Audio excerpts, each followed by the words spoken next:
Le ciel se déchire d'un seul coup.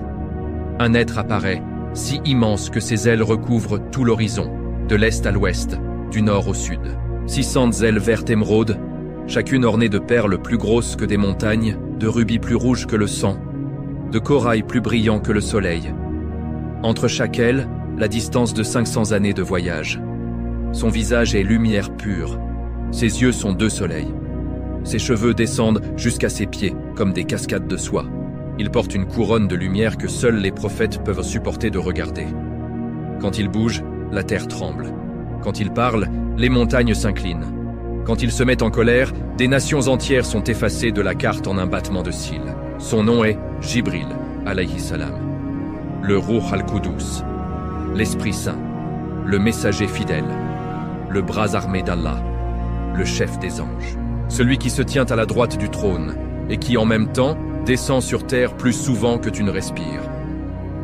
Le Coran le nomme directement.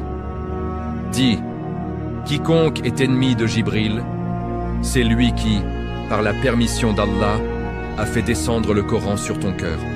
Sourate Al-Baqarah 97. Il est le seul ange dont le nom est prononcé dans le livre d'Allah avec autant de force. Les Juifs le haïssaient parce qu'il apportait la punition. Les chrétiens l'appelaient Gabriel et le confondaient avec l'Esprit Saint. Mais nous savons qui il est, le porteur de la révélation, le destructeur des peuples rebelles, le protecteur des prophètes, le maître de la guerre céleste. Il n'a jamais désobéi une seule fois, jamais, pas une seconde.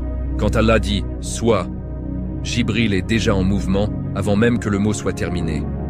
Il a soulevé la ville du peuple de Luth, 7 cités entières avec leurs habitants, leurs maisons, leurs animaux, leurs péchés, les a montés jusqu'au premier ciel, puis les a retournés et écrasés sur terre comme on écrase une mouche. Il a soufflé sur Sodome et Gomorrhe, et la terre s'est transformée en mer de sel et de feu. Il a frappé les armées de Pharaon d'un seul battement d'ailes alors qu'elles poursuivaient Moussa. Il a protégé Ibrahim dans le feu de Nemrod en ordonnant aux flammes « Sois fraîche et paisible ». Il a brisé les idoles dans le temple de la Mecque la nuit de la naissance du prophète sallallahu alayhi wa sallam. Il a fendu la lune en 2 d'un simple geste quand le prophète l'a demandé.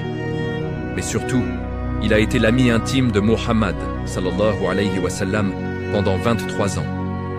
Il descendait dans la grotte de Hira, serrait le prophète contre sa poitrine jusqu'à ce que son cœur batte à se rompre et lui disait